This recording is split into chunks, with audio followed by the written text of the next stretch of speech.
sabana. Are you ready? Kicau, kicau, kicau mania. Kicau, kicau, kicau mania.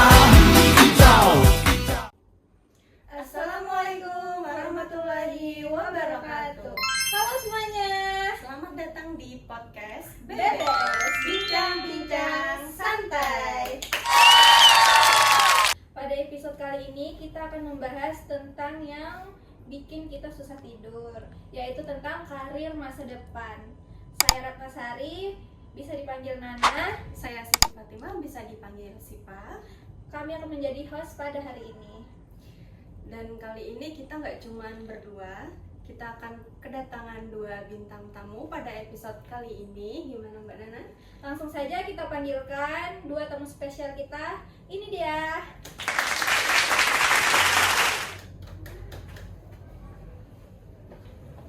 Hai. Nah, ini dia bintang tamu kita pada kali ini, ada Mbak Ayu dan Mbak Esti. Halo, guys. Langsung saja kita bakal membahas tentang karir masa depan. Di samping saya sudah ada Mbak Ayu sama Mbak Esti. Gimana kabarnya Mbak?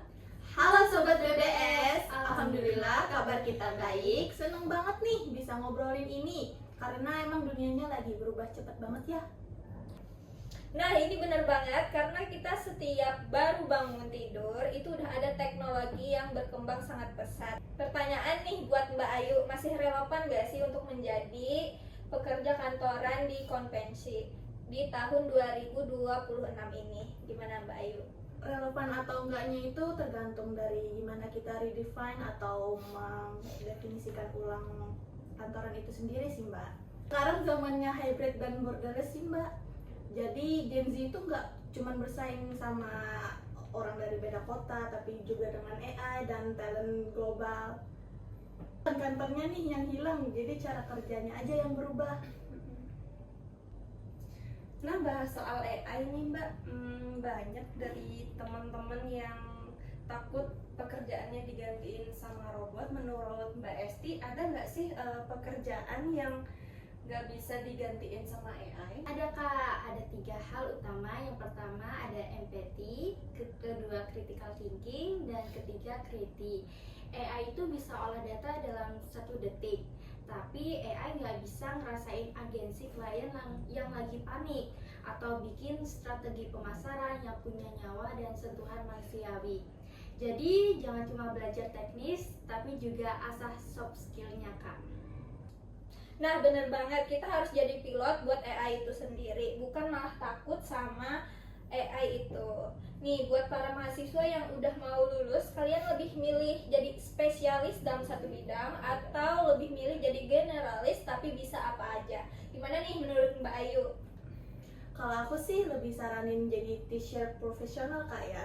Jadi misalnya kayak artinya tuh kamu punya satu keahlian yang dalam banget, misalnya kayak akuntansi atau desain.